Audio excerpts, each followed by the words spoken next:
లక్ష్మి అన్న నా పేరు అన్న. నమస్తే అన్న. నమస్తే లక్ష్మి. మేము ఇక్కడే ఉంటాము. ఎన్నేళ్ళ నుంచి ఉంటుండ్రు? మేము ఒక 25 ఇయర్స్ నుండి ఉంటున్నాం అన్న. పట్టా ఉందా? ఇంటి పట్టా గానీ కాగితాలు గానీ మొత్తం ఉన్నాయా? నోటరీ ఉంది. కొనుక్కున్నారా? కొన్నలాండి అన్న. కొన్నలాండి. ఈ రోజు ప్రతి ఒక్కరు కబ్జా కబ్జా కబ్జా అంటున్నా. ఇక్కడ ఎవరు ల్యాండ్ కబ్జా చేయలేదు. ఈ రోజు రేవంత్ రెడ్డి కబ్జా చేస్తుండు. ఇల్లు ఊలగొడతామని మార్కింగ్ ఇస్తామని చెప్పి ఆయన కబ్జా చేస్తుండు. ఒకటన్నా కబ్జా అంటారు కదా, కబ్జా అన్నప్పుడు కరెంట్ బిల్ ఎట్లా ఇచ్చిందన్నా మాకు? గవర్నమెంట్ ఏదైనా కానివ్వండి, కానీ గవర్నమెంట్ నుండి ల్యాండ్ మాకు ఇచ్చింది కదన్నా. కరెంట్ బిల్ కానీ వాటర్ బిల్ కానీ ట్యాక్స్ కానీ. లక్ష్మి మీకు ఇద్దరన్నా. ఇద్దరు పిల్లలు ఏం చదువుతుండ్రు? ఒక ఆమె 10th, ఒక ఆయన 7th అన్న. ఇక్కడ దగ్గరలో స్కూల్ పోతారా? దగ్గరే అన్న స్కూల్. మరి ఏమంటుండ్రు పిల్లలు ఇదంతా చూసి? పిల్లలు వాళ్ళు టెన్షన్ పడుతుందన్న. మేము తినకుండా పడుకోకుండా మా టెన్షన్ మేము తిరగడం వల్ల పిల్లలు కూడా ప్రశాంతంగా ఉండలేకపోతారు. ఎట్లయిపోయిందంటే మమ్మీ ఇల్లు ఏమవుతుంది, మమ్మీ ఇల్లు ఏమవుతుంది ఏమంటారు మీటింగ్లో అసలు ఇంతవరకు పిల్లలు మీటింగ్ల గురించి అడగని వాళ్ళు కూడా ఈ రోజు మీటింగ్ గురించి మాట్లాడాల్సిన పరిస్థితి. మా ఇంట్లో మేము కష్టం చేసుకుని ప్రశాంతంగా ఉండలేని పరిస్థితి. కనీసము ప్రశాంతంగా పడుకున్న అధికారులు ఏమైనా చెప్తున్నారు? అసలు ఎవ్వరూ లేరన్న.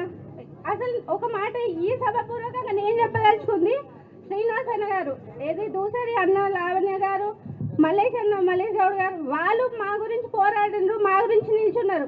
కానీ అధికారంగా వచ్చి ఎవరు మా గురించి నిల్చుందో లేదన్న. ఇల్లు తీస్తే ఏమి ఇస్తాము ఏం చేస్తాము కూడా చెప్తాను. అసలు ఏమీ లేదన్న. ఇల్లు ఇస్తే ఏమి ఇస్తాము ఏం చేస్తాము ఏమీ లేదు ఈ రోజు వరకు. కాకపోతే అందరి నోటి మాట ఏంటంటే ఎప్పుడో వస్తారు, సాటర్డే వస్తారు, సండే వస్తారు. సాటర్డే సండే ఏమన్నా వీక్ ఆఫా? Saturday Sunday Hyderabad week off అన్న. అప్పుడే వచ్చి ఎందుకు కూలగొట్టాలి? ఆ ధైర్యమే ఉంటే ముందుకు వచ్చి మాట్లాడాలి. ఈ రోజు ప్రజాపాలన, ఎలక్షన్ కి ముందు ప్రజాపాలన అయింది, ఎలక్షన్ తర్వాత రాక్షస పాలన.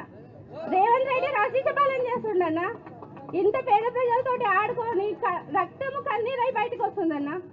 లక్ష్మి, మీరు ఎవరు భయపడకూరి, అది చెప్పడానికి వచ్చినాం మేము. మీకు ఎవరికి ఏం కాదు. కాలేరన్ ఉంటాడు, సీన్ ఉంటాడు, లావణ్య ఉంటుంది, మేము అందరం వస్తాం.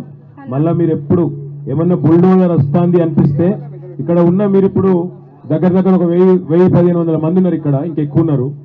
మీరు ఒక్క గట్టిగా ఒక్క తాటి మీద ఉంటే, అంటే ఇక్కడ ఎట్లుండాలంటే లక్ష్మి ఇంటి మీదకి బుల్డోజర్ వచ్చింది అనుకో, మిగతా వాళ్ళే ఆమె ఇంటి మీదకి వచ్చింది నాకెందుకు తీ అనుకుంటా నడవది.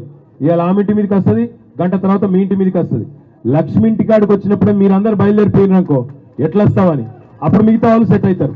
అంతేగాని ఆమె ఇంటి కాడికి మీరు నాకేం సంబంధం, ఆమె ఇంటి మీద పడ్డారు నాకేం సంబంధం, అవి ఆమె నాలాలు ఉందట, ఇల్లుందట, అండ్లుందట అని చెప్పి మీరు తప్పించుకున్నారు అనుకో, రేపు మేమంత అవుతుంది. అందుకే నా విజ్ఞప్తి ఏంటంటే మీ అందరూ న్యూ తులసిరామ్ నగర్ వాళ్ళు కలిసి మొదలు వాట్సాప్ గ్రూపులు పెట్టుకోరు. ఎవరన్నా ఒక్కళ్ళకు సమస్య వస్తే దన్మని అందరూ ఒక కాకి ఏమైనా అయితే అన్ని 10 కాకులు ఎట్లా వాళ్తాయో అట్లా మీరు అందరూ ఒక్క లైన్ మీద ఉంటే ఎవరేం చేయలేరు. కాకపోతే కొంతమంది వస్తారు, ఇప్పుడు అధికారులు వస్తారు, ఒక్కొక్కరిని ఇచ్చగొడతారు. నేను మంచిగా చూసుకుంటాం, నీకు పెద్దగా ఇస్తాం, నీకు చిన్నగా ఇస్తాం, నీకు అది ఇస్తాం ఇది ఇస్తామని చెప్పి ఆగం చేస్తారు. ఆగం కాకుండా అది చెప్పేదానికి మేము వచ్చినాం.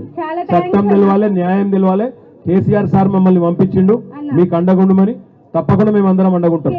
ఆఖరికి ఆ బుల్డోజర్ నడిపే అన్నన తమ్ముడు ఉంటాడు కదా, వాడిని అడగాలి, నీకు ఇల్లున్నదిరా తమ్మి అని అడగాలి. నీకు లేరా ఇంటికాడ పిల్లలు, నీకు లేరా ఇంటికాడ భార్య పిల్లలు, నీకు లేదా కష్టము, మరి పేదోళ్ళ కష్టం తెలిసినోడవు, నువ్వు చేస్తావా ఇట్లా అని అడగాల. పోలీసు వాళ్ళు వచ్చినాక కానిస్టేబుల్ ఇగో మా ఆడబిడ్డలు ఉన్నారు ఇక్కడ, వాళ్ళని అడుగు, వాళ్ళు బీదోళ్ళే, వాళ్ళేమి కోటీశ్వరులు కాదు, వాళ్ళని కూడా అడగాలి. మీరేనా మరి మమ్మల్ని కొట్టేది? ఒక బీదోని ఇంకో బీదోనితో కొట్టించి ఇదేనా రాజ్యం నడిపే పద్ధతి అని అడగాలి. అవసరమైతే వాళ్ళని కూడా మన దిక్కు తిప్పుకోవాలి. అర్థమైందా? పెద్ద వాళ్ళు జుబ్లీహిల్స్ బిల్డింగ్లలో మంచిగానే ఉంటారు, కానీ ఇక్కడ మీరు గట్టిగా ఉంటే, గట్టిగా నిలబడితే 100% మేమందరం ఉంటాం మీతో, భయం లేకుండా మంచిగా నిద్ర. ఏం కాదు, ఎవడేం బీకలేడు, రేవంత్ రెడ్డి కాదు, మన తాత వచ్చినా ఏం చేయలేడు, భయపడదు మీరు. Okay, thank you. మీరు కూర్చోండి లక్ష్మి.